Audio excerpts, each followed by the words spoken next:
My guest today is Linda Ty, LMSW. Linda, thank you so much for coming back to Therapy Chat today. It's my absolute pleasure. How can I not come back? Laura, you are so delightful. And I I actually experience a lot of joy in your presence and being allowed to witness and be present and to journey alongside you during this period of your grief journey is really a gift. Thank you. It's a very beneficial gift to me. So I'm very, very grateful and honored. And I want to say that your way of inviting me to do this before and now is, it's a permission giving about still grieving, because it's now been 2 months since my father-in-law passed, and it's like, still, it's still there. And all of the complexities that go along with it are still there. So, but 2 months is longer than most in Western culture, at least, allow or expect ourselves to be grieving. So you've had a relationship with your father for how long? Father-in-law, but your father-in-law? For 28 years. 2 months isn't long enough. Yeah, more than half my life, for sure. Yeah, and how old are you now, if it's okay to ask? Yeah, 51. 51. So you met him at the age of? Like 23. 23. So he saw you through your 20s and your 30s and your 40s. And you experienced him as there and not there and yet always around for nearly 3 decades of your life.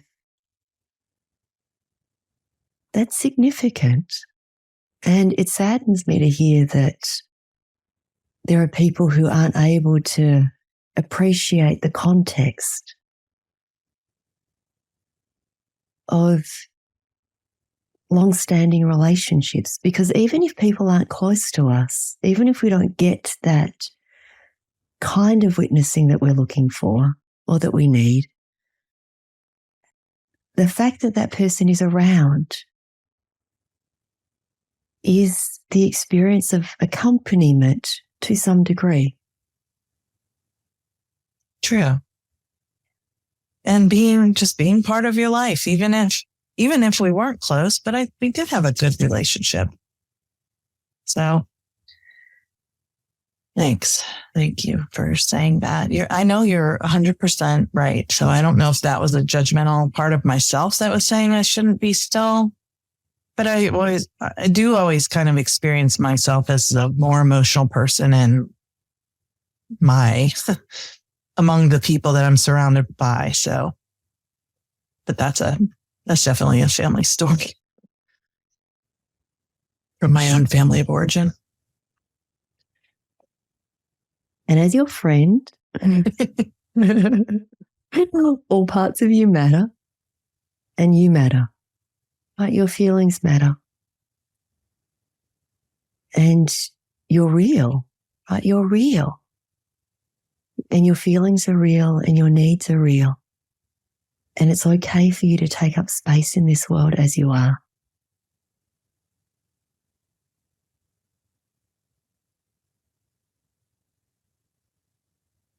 And I would continue to offer you this message over and over and over again, because what I see culturally, systemically, structurally, as well as within families, when we're under-resourced, is that children don't get to be children and we don't get to exist and take up space as we are. And then we learn to inhibit ourselves. so that we're more pleasing or less displeasing. Yeah. Yeah. Will you say, Linda, a little bit more for the audience? Not for me, just for the audience.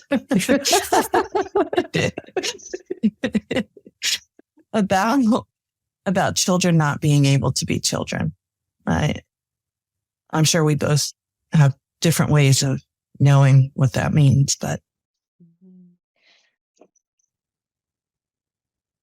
I'm going to step into some Laura energy and courage and vulnerability and speak about this from my own lived experiences.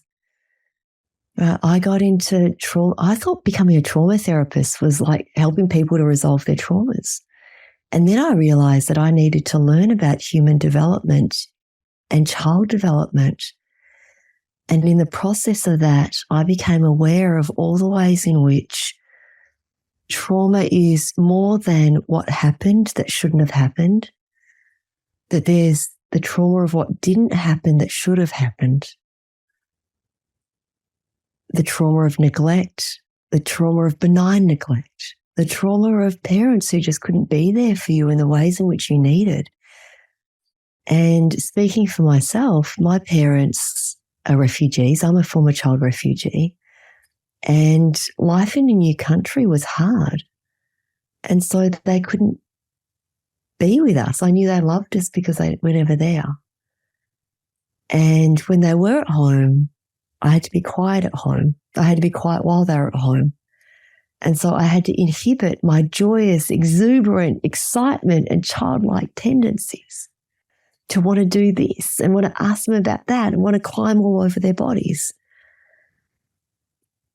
And I also live in a Vietnamese body. And living in a Vietnamese body as a former child refugee meant that my parents learned very early on that they needed to socialize us and condition us for a world in which we weren't a part of the power structure. And so I'd go to doctor's appointments with them, or I'd go to the optometrist because I needed glasses as a child, and I'd want to check out things in the waiting room, just like children do. And my parents would say, no, sit down, be quiet, don't draw attention. Because that fear of being deported or being put in jail or causing trouble or being displeasing was just so huge for them that they also overtly taught me to inhibit myself when I was in public. And yet this happens for so many of us in so many ways. And in this inhibition, it's the learning of two things. I'm not enough and I'm too much. Mm-hmm. And so I learned to be someone else in order to receive the love that I'm worthy of. Because at the heart of safety for a child is to be wanted. It's to be delighted in. And we're meant to be. Yes. Walking into a room and having the whole room of adults stop and go, oh my God, here comes Laura. And to have the experience in your nervous system that you light people up. Because for a child, being wanted means you delight in me, which means you will protect me. You will take care of me. You will keep me safe. You will feed me. You will nourish me. I will be the center of your world. And so children who are delighted in, we surrogate and we substitute with ways in which to be needed as a compensatory strategy. And being needed means I'm not going to get overlooked. I'm not going to get minimized. I get the validation of getting approval because I'm doing things that are helpful to the family. And it actually becomes a bit of a setup for codependence because I now am aware of your needs before you're even aware of them, and I'm going to help satisfy them because that's the way in which I experienced the gratification of fitting in to a family system that didn't give me the birthright of feeling wanted. It also becomes a bit of a setup for compassion fatigue and worker burnout because I mistake having a wait list with being wanted. Yeah. And yet I can't actually take in when people actually genuinely like me and want to be around me. Wow. And that's one of the impacts of disrupted attachment upon childhood development. The other one is a pervasive sense of loneliness in one's inner landscape.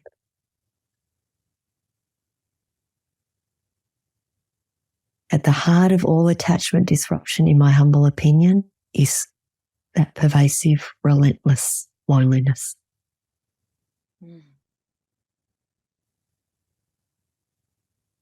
Which, you want to say what you were going to say? Which led me down the merry road of addiction. And I can I cuss on your show? Yeah. Okay, yeah. And I learned that I can't drink it away, snort it away, smoke it away, fuck it away, right?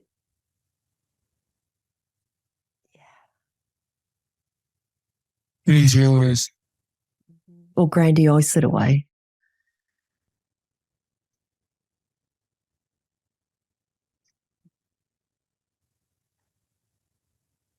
It's just like what I thought of when you said about the waiting list, that's definitely something that therapists can probably relate to right now. Oh, I'm so full, I have a waiting list, and how there's a sort of a pride in that. I'm so popular and everyone wants me, but there's also like a heavy burden of like, oh my God, I've got all these people on my waiting list and so, but I also thought about like,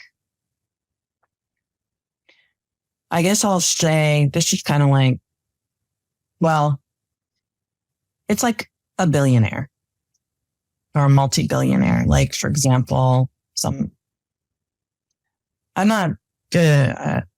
Let's just say someone who there's just never enough.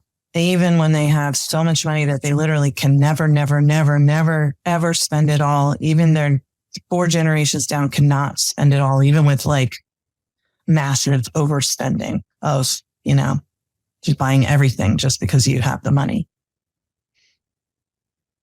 And when you think about like, I don't know, maybe it's kind of like when Gabor Mate talks about like hungry ghosts. Like when you think about that, just like it's insatiable, this need for more, but it's never chilling. Mm-hmm. Yes. And it's also the fact that we don't get what we didn't get. Yeah. Like I never got it, so I don't get it. So I don't know what I didn't get. Yes. And so I don't get it when people are kind to me or offer me support or like me. Like, what's the catch? Yes. Yes. Yes. I was thinking about that when you were saying being needed. It's hard for me to relate to being needed as a child. It's easier for me to relate to being invisible was what was needed. Mm-hmm. Yes. So that don't make me have to do something for you. Don't need my attention. Don't be making noise that's bothering me, whatever. Don't be running around. Don't be whatever. Just like go. So when you talk about loneliness, it's like, for me, it's like, go play by yourself in your room by yourself, so you're like sitting in a box, like, oh, I'm driving a car and stuff like that, it's like, which is cool, but none of that's all you ever do, I'm not saying that's all I ever did, but for example, it's the burden of being a burden. Yeah. It's the burden of having needs. And your caregivers needed you to be needless and wantless.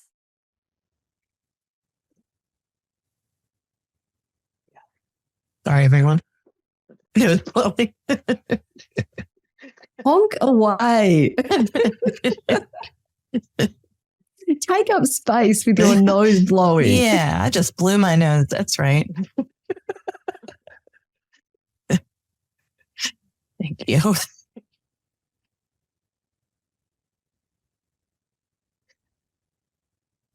Well, one of the things that we were talking about before we started, I feel like it relates to this. And I think that it would be beautiful if you could talk a little bit about it. And then maybe if you want to demonstrate in some way, however you'd like to go from there. But, talking about that, we were talking about the back body and like the absence of that safe kind of holding space, and how that, I'll just let you talk.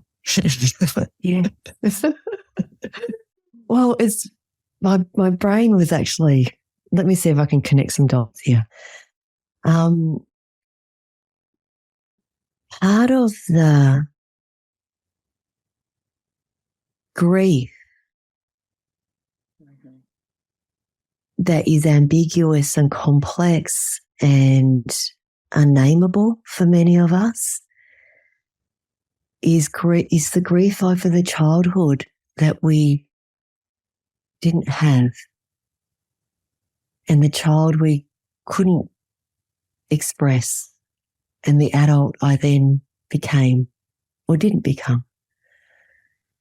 And so when we experience adult relationships that allow us to step towards being 3-dimensional, 4-dimensional humans, adult relationships where there's a witnessing, the loss of those relationships can actually be quite devastating given the context of the life before that.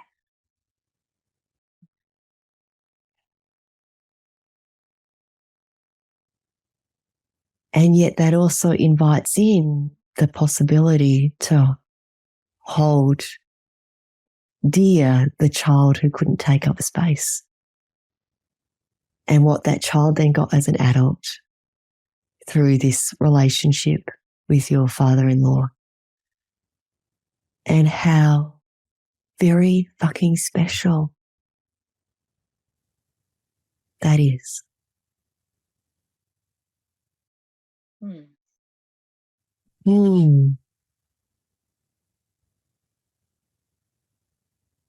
And I notice that as I say that, you take a big, deep breath. It naturally emerges. Yeah.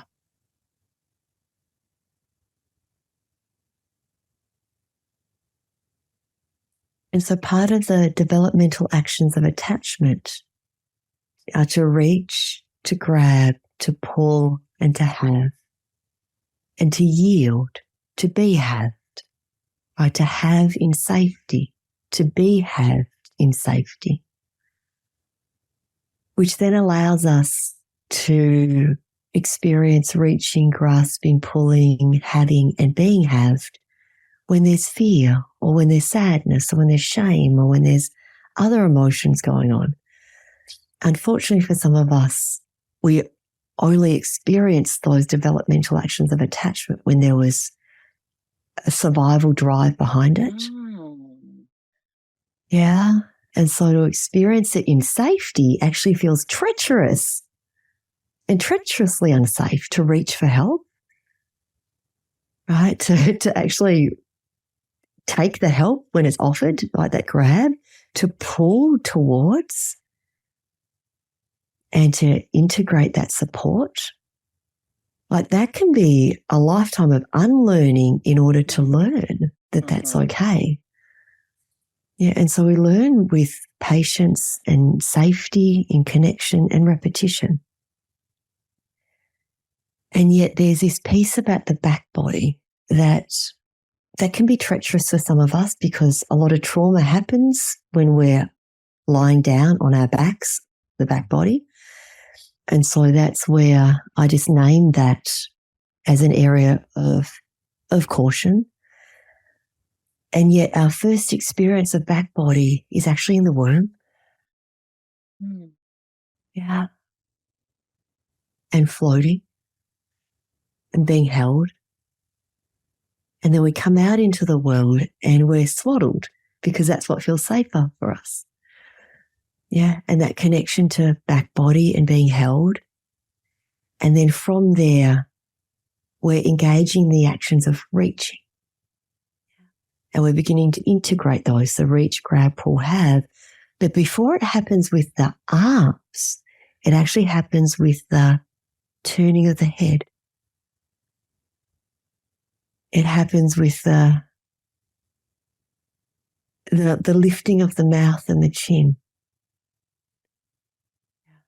And it's part of the primitive reflexes that get integrated. Yes. And I'm sweeping my cheek here. So it's the sweeping of the cheek, and then the head orients towards the nipple to be fed, to receive nourishment. You had your eyes closed, but my head turned as yours was turning. Yes.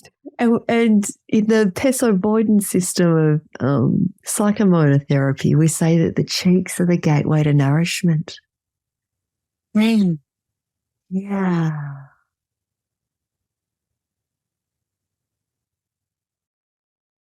One reason why I signed up for your course is because I looked at the curriculum and I saw that you were going to talk about the face and the throat and the neck and their role in attachment and trauma. And I'm a chronic sore neck for years. So. It's so fascinating. And I also have I watched, even though I haven't released it yet, and I watched the first video of our first interview together where, you were kind of doing a demo with me, and I noticed, I'm sure you probably saw it, but I noticed how my, these, tendons in my neck were coming forward really powerfully, obviously to try to protect me in some way while I was crying, or, and I just think about the way when you cry and your throat closes. Not to get ahead of it. Well, it could actually be many things, right? The neck tension and pain. And so I'll speak in general terms, and then maybe we can experiment and explore. Okay. Yeah. So I taught yoga and addiction recovery for a long time. And I taught yoga in residential treatment as well as outpatient and intensive outpatient settings, as well as in community-based settings that were specific for folks in addiction recovery, that also encompassed folks who were raised in suboptimal family environments. So Al-Anon, adult children of alcoholics.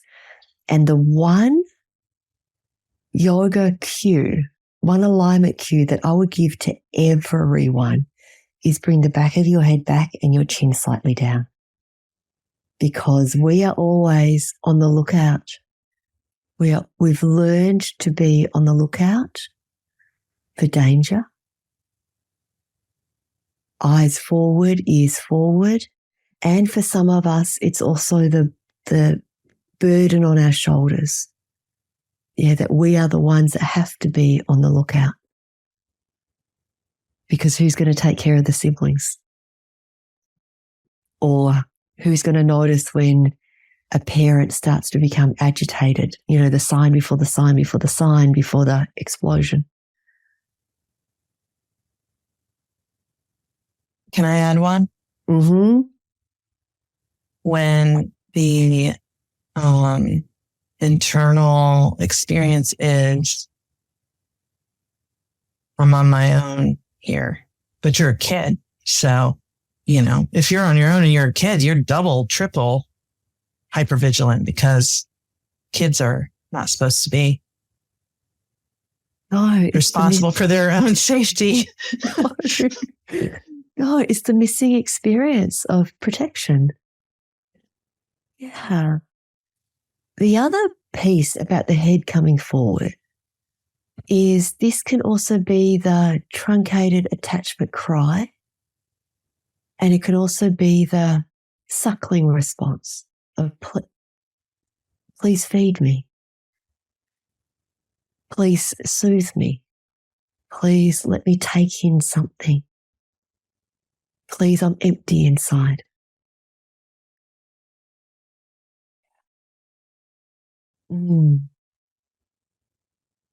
And that tends to happen a bit more with a flaccid jaw. Whereas with a tight jaw and the head forward, it's a bit more of a fight response.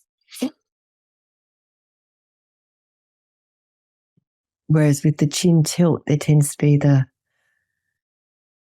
hungry ghost, the insatiable emptiness inside. Yes. And I feel like it's the fight here. I feel like it's the fight, the jaw clenched and, like looking for danger, like. Mm-hmm. Now I'm going to preempt some things so that when you go into your own experience, there's more of a landscape there. For some of us, the clenched jaw can also be swallowing our feelings, swallowing our fear, swallowing our needs.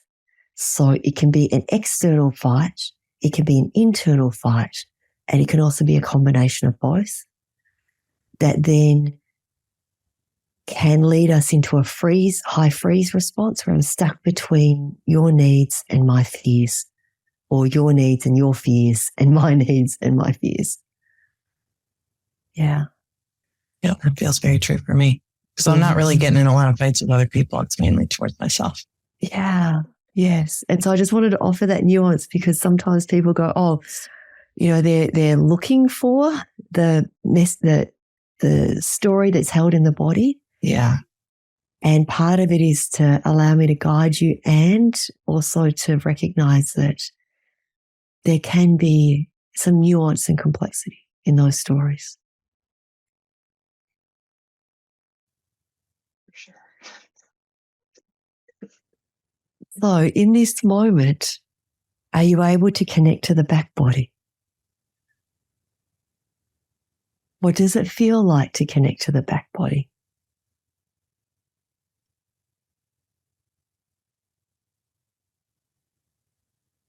I had to touch the chair and then, that helped because I don't think I was belted when you said it until I touched the chair. And so as you make contact with the chair, just notice what this is like for you.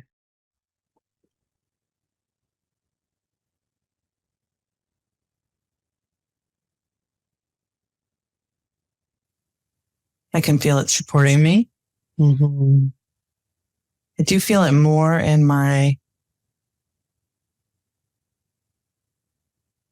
the backs of my legs, my backs of my hips and lower back.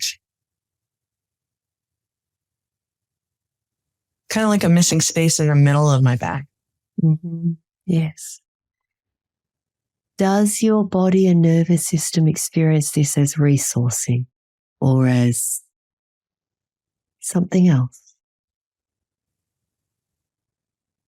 But I have to say something else because I can't get my breath to go all the way down. So I don't think it's resourcing. Out of curiosity, what happens when you're connected to your back body and you bring your head forward?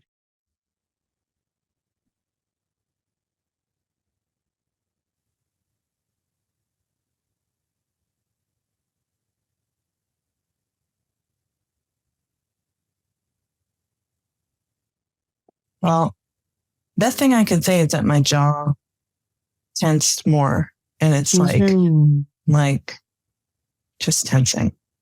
Okay.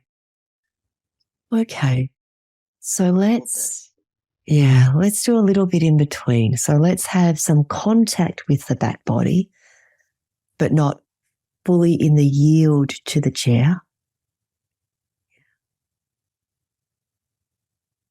This chair is not ergonomic. It's part of the problem. Doesn't really fit me right.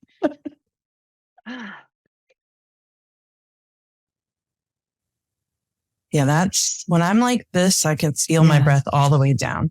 Okay. And then that chronic pain that you feel in the back of your neck, would it be okay to allow some of that pain to be here and to perhaps allow your body to reshape itself in accordance to that chronic pain? Slow. Suppressing a yawn. A yawn. I noticed that.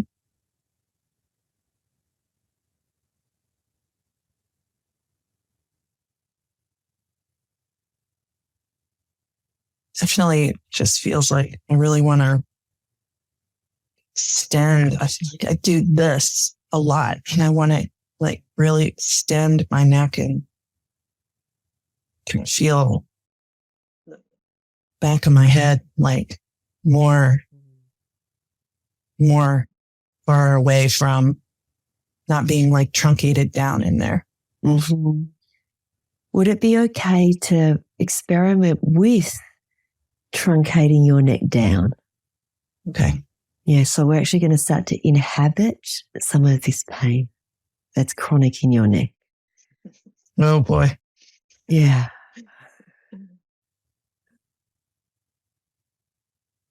Right, let me see. And as you do this, to notice what emerges for you.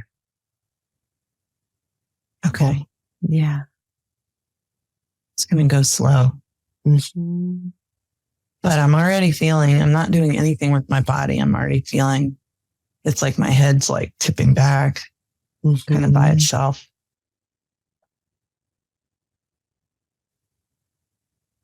It almost feels like now it's almost like that sensation when you're falling asleep and you feel like you're falling backwards. Then you wake up real suddenly, like this startle reflex. Yes. I'm not even truncating it. That's just what it's doing. It just as I pay any attention to it, it's like tipping back more and more. Well, about a few seconds, I go back very far. It hurts a lot. Not like injury, but just like touches the hurt part. Yeah. So your left hand, you can offer it as support behind the back of your head so that you can experience the shape with perhaps a little bit less pain. As you then start to truncate the neck, as you start to track the tension pattern that's held,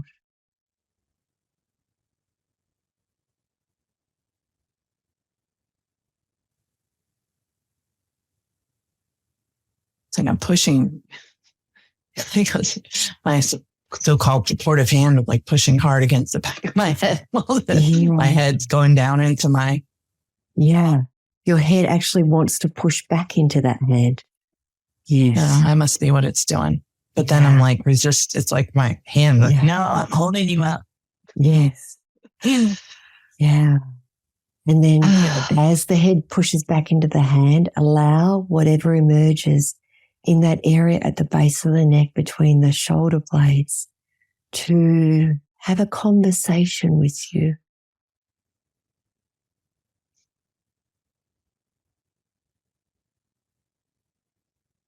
And you can pause and notice a felt sense of emergence, sounds, voices, smells, a sense of how old you are.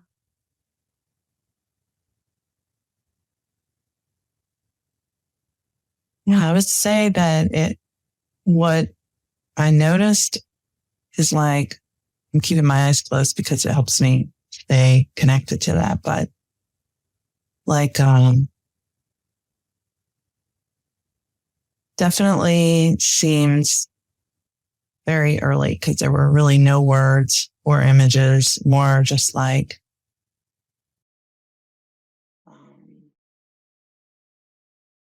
yeah, a felt sense. And there was a smell of bleach, Mm-hmm.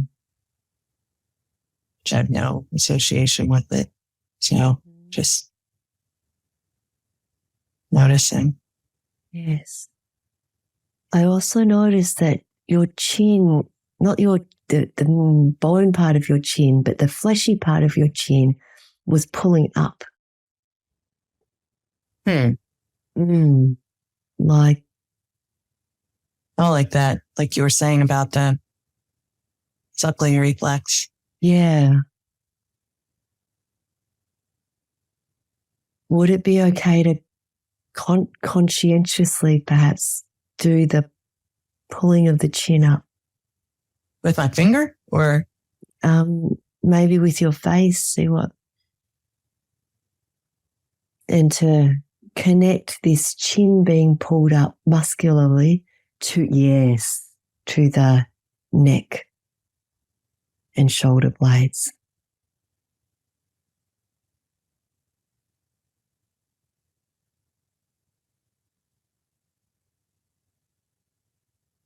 Well, all I can tell you is that did something. Like I could kind of hear in my inner ear, like a click, click, click, click, click, click, click, click at it when it's like, I think of it as like calibrating. Like, and I did feel kind of this like pulling down, like dorsal vagal hypoarousal kind of pulling a little bit.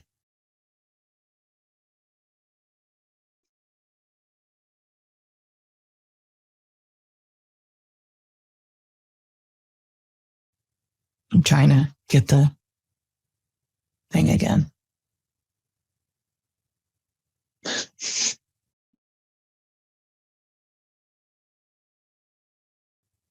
It just all feels so connected.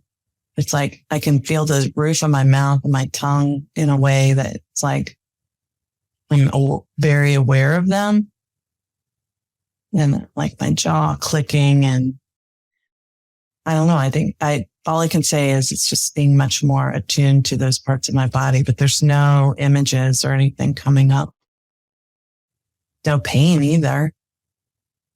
It's, if anything, the release of some tension. So like seems resourcing, I guess, to go back to the question you asked me before. Mm-hmm. Yes.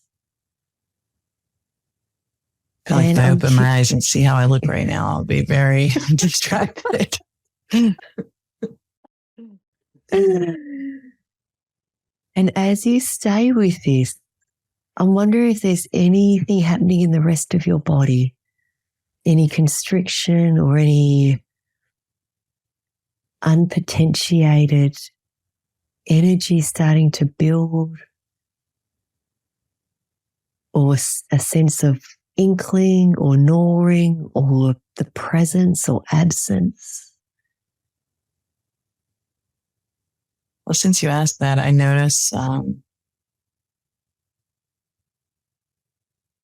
now I'm getting something else, like a salivation,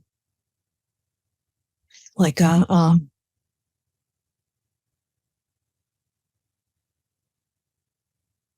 do you call that? Like where you start, it's like anticipating food, seems. Mm-hmm. But then also before that, I'd noticed that again, my breath seemed kind of shallow, not shallow, but just like, well, yeah, shallow, because it's not a full breath. It's like a constricted breath, even though I don't know.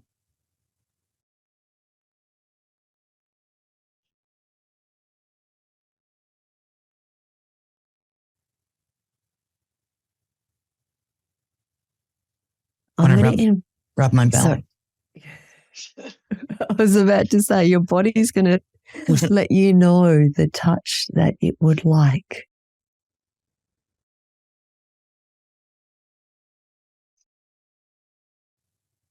Thinking about petting my puppy, holding my puppy and rubbing her belly, and how relaxed she is when I do that. I don't think of a human baby necessarily wanted my belly to be rubbed, but it feels pleasant now. Yes. And as you rub your belly, what, if anything, shifts for that area of the chin and the area of the back of the neck or anywhere else in your body? Well, I do notice that my back is back up against the chair again, and it feels more like a warm, pleasant being held versus the way it felt before. I don't know what I would have called that. So stay with this warm, pleasant being held as you're rubbing your belly.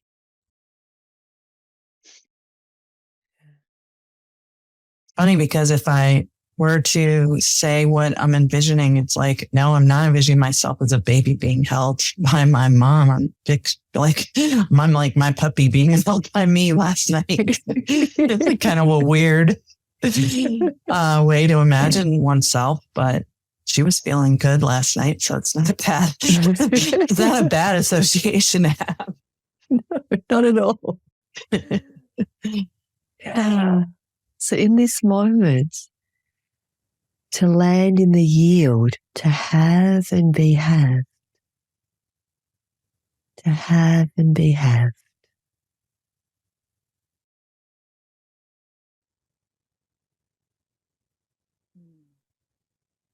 And a breath emerges and a sound of pleasure. Yeah. It's a nice feeling.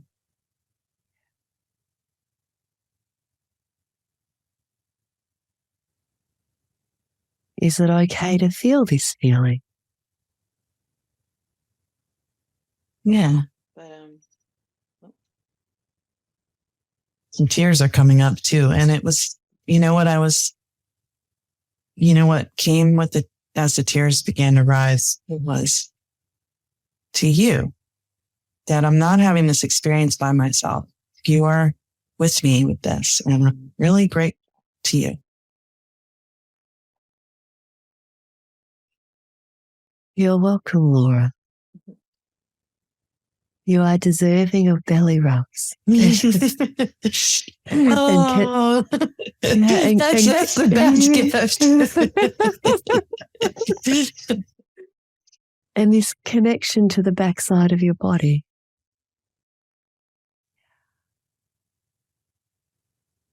I can tell you, Linda, I have known that that I was that there were parts of the back of my body, like the back of my calf, that I had no sensation. And it's not neuropathy or something like that. It's dissociation from that part of my body. It's very common for trauma survivors to have no connection to the backside of their bodies because we live in our front body. Keep moving forward. Keep moving forward. Get out of there. Yeah. Make a new life. Figure it out. And we're in our front bodies. And to begin to develop a relationship with the back body.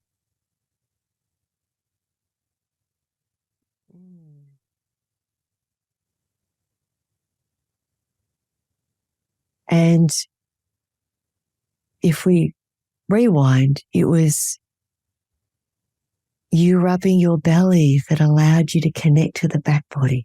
And so we tend to want to connect to the back body and then, yeah. That makes sense. And then I'm done, I'm fixed. Right. We need the resource that allows us to go there. And that resource was actually the chin. Yeah.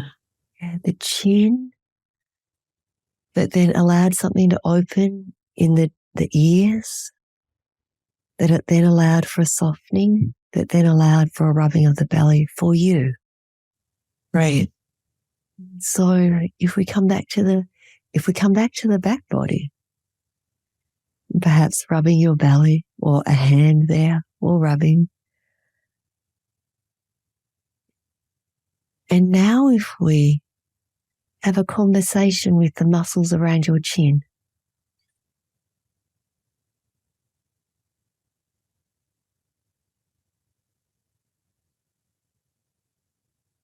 Who's going to have that conversation? Me or you? I have my eyes closed, so I don't know. If this part of you could speak, what would it say?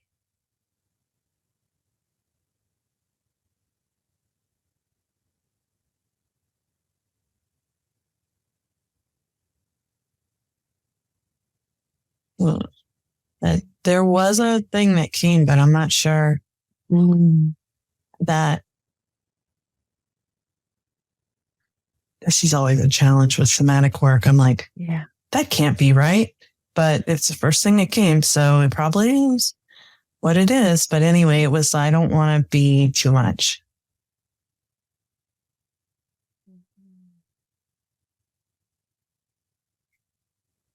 I know I didn't think that as a baby. That's not like a thought that a baby, that's a good conceptual, but Yeah. it's what is the words that came. Mm-hmm. Yeah. And that's held here in the chin that goes, it's not a thrusting of the chin forward, it's a pulling of the chin.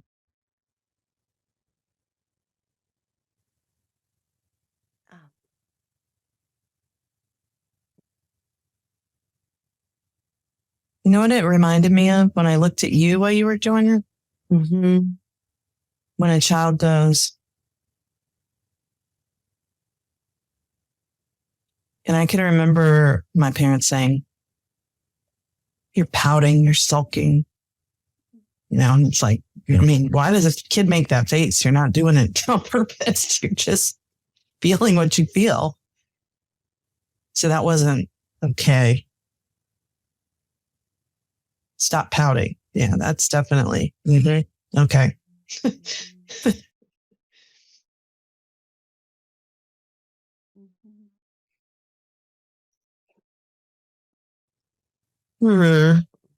Yeah.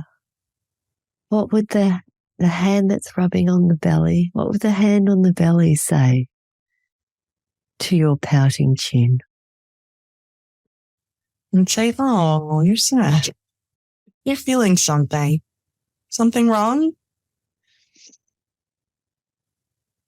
I think I know that in my family, the way that we were soothed was don't cry.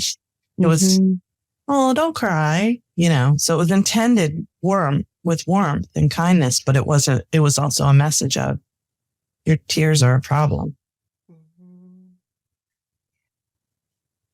And so what happens as you rub your belly and as your belly gives this message to your chin? Oh, you're sad. It's okay to be sad. Feels like being seen, just being like attuned to. I know it's not the words of a baby, but that's the only way I can really describe it. Yeah. It's the language of the rubbing of the belly to the baby. Yeah. Yeah. Like you're worth my attention. Mm-hmm. You're not too much for me. Yeah.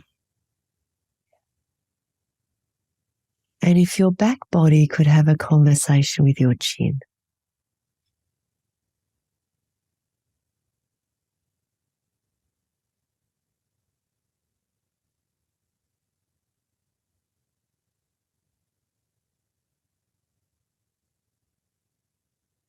The thing that came was, I got you. kind of a cliche for your back to say, I got your back, but it's kind of what it was. So let your chin take this in.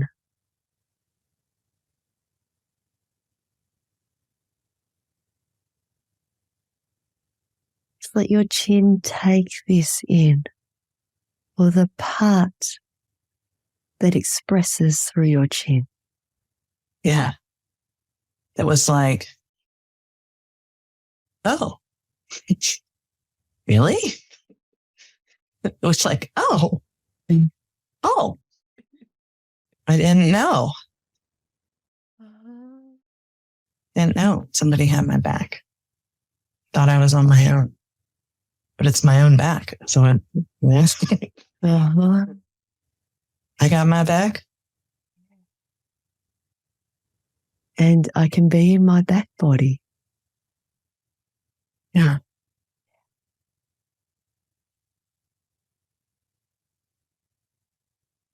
I want to experiment a lot more on my own with the chin. Because that's something I've never. Pause. Your hands just did this, the stroking of the cheeks. Yes. Yeah. I like that. Yes. That's something I did receive when I was a child.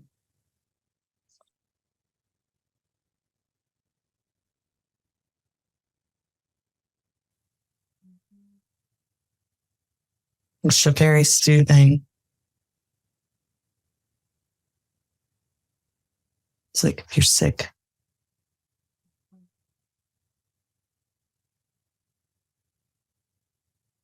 My mom used to feel my forehead she would always put her hand on my forehead to see if I had a fever when I was sick. Yeah. And that was like a soothing touch. Mm-hmm. And you can offer this to yourself without needing to be sick.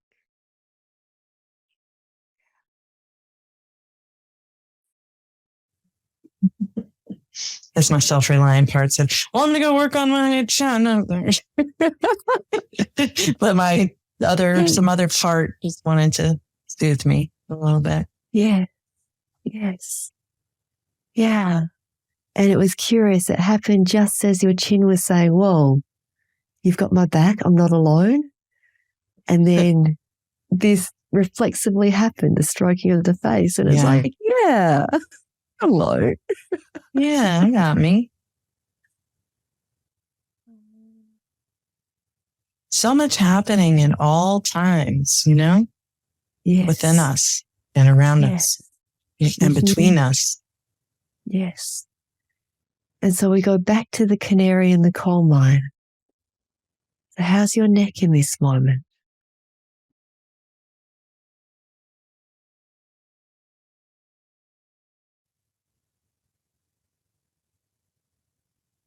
It has movement. It's definitely, there's pain, but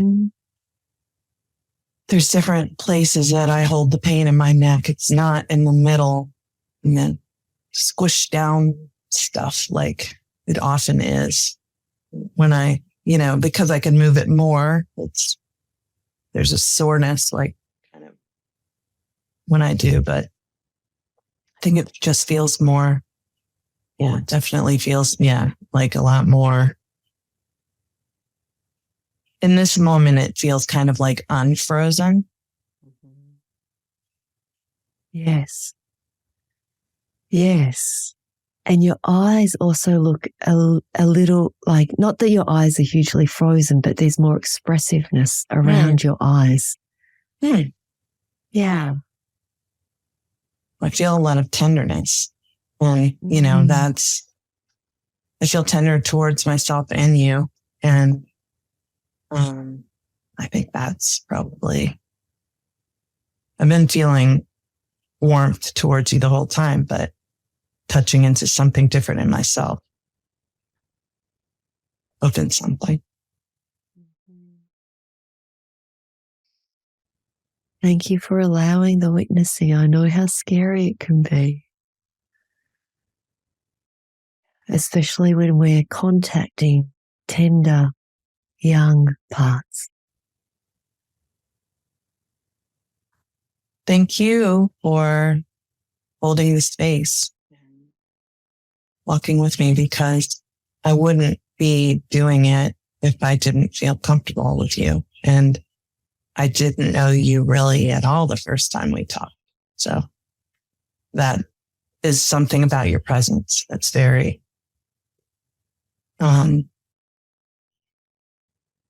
very palpable in the interaction with you. And I'm really grateful. You're welcome, Laura. Truly, you are a gift. Being with you is a gift. Yeah. And my hope for the listeners is that you're not just listening for content, you're listening for context. And that context is the relational space. Right. It's the nervous system to nervous system, right brain to right brain. Yes. Yeah. Exactly. I want our listeners to be able to have an experience and to understand that it's within a relational context, and, what we often are learning so much through by ourselves. So in a disconnected way, kind of, Yes. And so my invitation for you as you connect to your back body many times throughout the day is to say hello to your chin, or let your chin say hello to you. And and let that move through. Connect to the belly or whatever it is that emerges. Yeah. Just shaking my head and marveling how it's such a tiny movement that is so I know it's all connected, but it's just so impactful. Mm-hmm. And there was listening to your self-report, but then there was what I was observing. Yes. Yeah.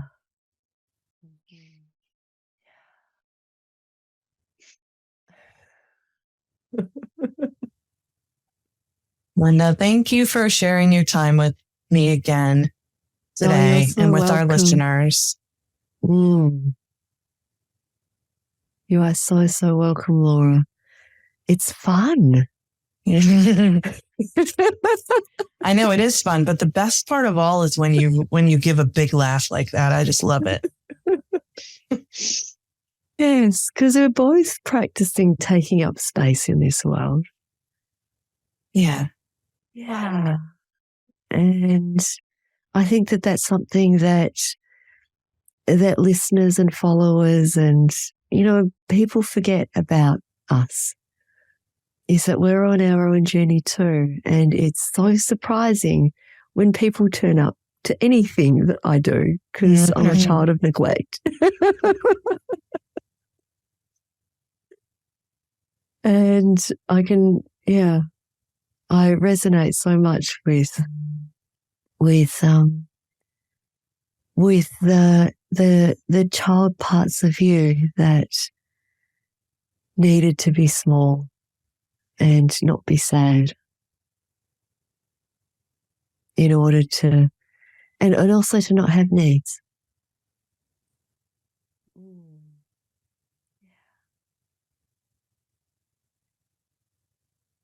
And it's important. Sorry that you have that experience to share, and I'm grateful that it resonates, and that you also share it out. Yes. Yeah. To be fully human. Yeah. Yes. So much unlearning and learning. And we can't do it alone. And we don't have to do it alone. No, we don't. We don't. How joyous. How scary. Scary. That's right. All at once. Yeah. Oh, yes. I hope that you continue to accompany yourself. Well, I will. I will do my best. And is there anything you would like to share before we wrap up? No. Well, let me pause because my default answer to everything is no.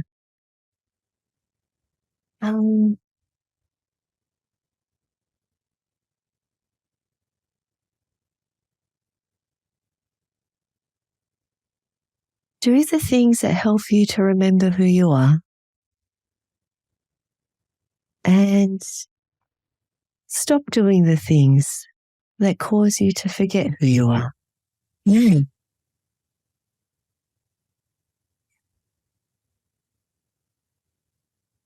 Linda's grandpa's words of wisdom. Mm. From the ancestors. Yes. Beautiful. That which emerges in the space between us.